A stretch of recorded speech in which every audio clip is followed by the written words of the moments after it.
بسم اللہ الرحمن الرحیم۔ پاکستان سے اور دنیا سے سب سے بڑی بریکنگ نیوز یہ آ رہی ہے کہ عاصم منیر صاحب بالآخر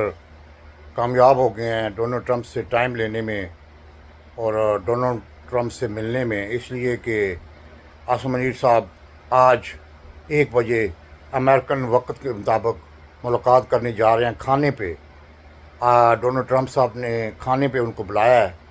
یہ پاکستان کی نہیں بلکہ امریکہ کی تاریخ میں بھی پہلی دفعہ ہوگا کہ ایک سرکاری ملازم جس کا عہدہ ایک 22 گریڈ کے مطابق ہے اور وہ خود کو فیلڈ مارشل بھی کہتا ہے، اور اس نے اپنی سورسز کو استعمال کرتے ہوئے ڈونلڈ ٹرمپ تک وہ پہنچ گیا اور وہاں اس کی ملاقات ہونے جا رہی ہے۔ آپ اس چیز کو سمجھنے کی کوشش کریں کہ پہلے مشرف، اس کے بعد ضیاء، اس کے بعد جو تھے یہ ڈکٹیٹر تھے، یہ مارشل لا لگا کے آئے تھے، لیکن یہ بندہ خود کو ایک رجیم چینج کے سلسلے میں پاکستان پہ مسلط کیا گیا تھا، تو وہ رجیم چینج بھی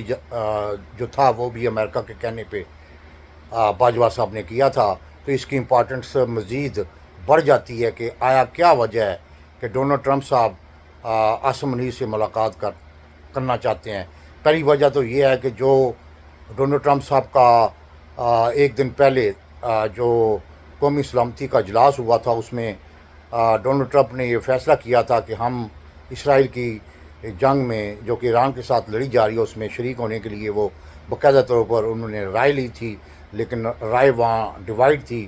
لیکن ڈونلڈ ٹرمپ صاحب نے باقاعدہ طور پر سوشل میڈیا کے ذریعے نہ صرف ایران کو سرنڈر پہ مجبور کرنے کے لیے وقت دیا، بلکہ یہاں تک کہا ہے کہ ہمیں پتہ ہے کہ آیت اللہ خمینی کہاں پہ ہے اور کس جگہ پہ ہے، ہم ٹریس کر چکے ہیں۔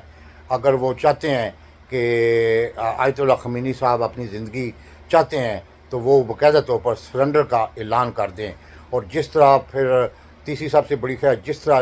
اسرائیل کی تباہی ہوئی ہے، یہ پاکستان یعنی کہ دنیا کی تاریخ میں جس طرح اسرائیل کے ساتھ برطانیہ، فرانس، جرمنی، آسٹریلیا، امریکہ کی حمایت ہونے کے باوجود بھی ایران نے جس طرح تاریخ میں اسرائیل کو شکست دی ہے، اب اسرائیل اس چیز پہ مجبور ہو چکا ہے کہ وہ معافیاں مانگنے پہ آ چکا ہے۔ وہ کہتا ہے کہ ہم جنگ بند کرنے کے لیے تیار ہیں، لیکن یہ ہے کہ وہ مذاکرات چاہتے ہیں ایٹامک پوائنٹ پہ۔ تو اس لیے یہ جو عاصم منیر صاحب کی اور ڈونلڈ ٹرمپ کی ملاقات ہو رہی ہے، یہ خطے کے عوام کے لیے بھی اور پاکستانیوں کے لیے بھی ایک یعنی کہ عجوبہ ہوگا کہ پاکستان کا ان الیکٹڈ سرکاری ملازم جو ہے امریکہ میں ڈونلڈ ٹرمپ کو کیا دے سکتا ہے۔ اس سے پہلے آپ سب کو یاد ہوگا 2 مہینے پہلے عاصم منیر کا یہ بیان آن دی ریکارڈ ہے جو اس نے آ کے یہاں دیا ہے کہ پاکستان نہ امریکہ جو ہے معدنیات 400-500 ارب کی ڈالر کی وہ یوکرین سے لینا چاہتا ہے، لیکن پاکستان میں خربوں ڈالر کی معدنیات ہے جو اس کو ہر سال 400-500 ارب روپے کا فائدہ پہنچا سکتی ہیں۔ اس لیے پاکستان نے باقاعدہ طور پر یہ آفر کی ہے۔ اور دوسری آفر ہو سکتا ہے کہ جنگ اگر امریکی فوج لڑنا چاہتی ہے ایران سے تو پاکستان کا کیا کردار ہوگا۔ اور تیسری خبر یہ ہے کہ باقاعدہ طور پر عاصم منیر نے یہ آن دی ریکارڈ کہا ہے کہ ہم دہشت گردی کے معاملات پر انڈیا سے بات چیت بھی کر سکتے ہیں۔ تو یہ 4 چیزیں سامنے رکھتے ہوئے عاصم منیر کو خطے کی عوام اور خطے میں جو کچھ ہو رہا ہے اس کا بھی جائزہ لے کے اپنے آپ کو وہاں بات چیت کرنی چاہیے۔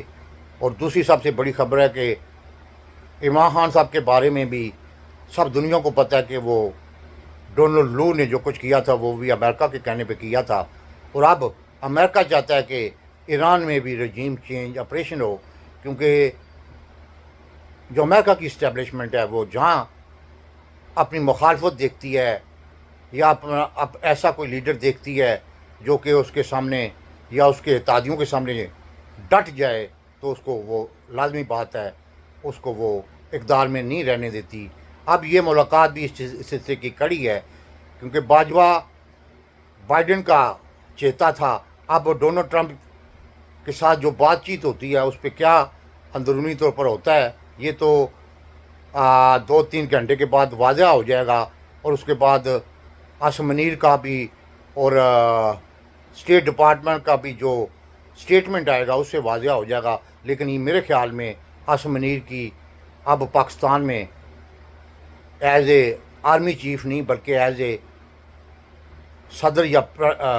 پرائم منسٹر وہ ڈیل کرنے جا رہا ہے.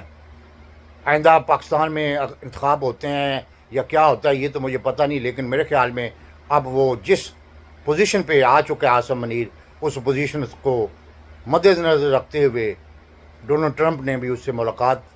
کی آمادگی ظاہر کی ہے. تو یہ بہت بڑی ایک بریکنگ نیوز ہے، اور یہ پاکستان کے لیے بھی اور خطے کے لیے بھی ایک بریکنگ نیوز ہے کہ آئندہ آنے والے دنوں میں کیا ہوتا ہے یہ تو مجھے پتہ نہیں ہے. یہ تو جب ملاقات ہو جائے گی اس کے بعد پتہ لگے گا، لیکن یہ بہت بڑی بریکنگ نیوز ہے جو کہ آج بننے جا رہی ہے. آگے دیکھیں کیا ہوتا ہے. پاکستان زندہ باد.